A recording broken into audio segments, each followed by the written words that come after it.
ദൈവ തിരുനാമത്തിന് മഹത്വം ഉണ്ടായിരിക്കട്ടെ. വചന പുലരിയിലേക്ക് ഒത്തിരി സ്നേഹത്തോടെ നിങ്ങളെ സ്വാഗതം ചെയ്യുന്നു. ഈ പ്രഭാതത്തിൽ നമ്മൾക്ക് ഒരു വചനം ശ്രവിക്കാം. കൊളോസ്യർ 3:17.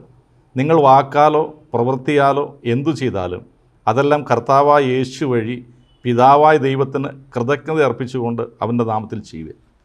നന്ദി കരയേറ്റുവിൻ എന്നാണ് യേശു ക്രിസ്തു പറയുന്നത്. നമ്മളൊരു കാര്യം മനസ്സിലാക്കണം.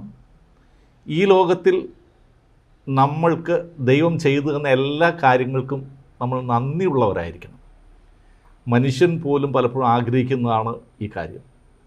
നന്ദിയില്ലാതെ നമ്മൾ ഒരു കാര്യവും ചെയ്യുവാനിടയാകരുത്. അതുകൊണ്ട് തന്നെ നന്ദി പ്രകാശിപ്പിക്കപ്പെടുമ്പോൾ മാത്രമാണ്, അല്ലെങ്കിൽ നന്ദി കരയേറ്റുമ്പോൾ മാത്രമാണ് കൂടുതൽ അനുഗ്രഹങ്ങൾ നമ്മൾക്ക് ലഭിക്കുക. പ്രിയമുള്ളവരെ ഓർക്കുക, എല്ലാ കാര്യങ്ങളിലും നന്ദി പറയുവാൻ നമ്മൾ ശ്രദ്ധിക്കണം. ദൈവം നിങ്ങളെ സമൃദ്ധമായി അനുഗ്രഹിക്കട്ടെ. പിതാവിൻ്റെയും പുത്രൻ്റെയും പരിശുദ്ധാത്മാവിൻ നാമത്തിൽ തന്നെ ആമേൻ.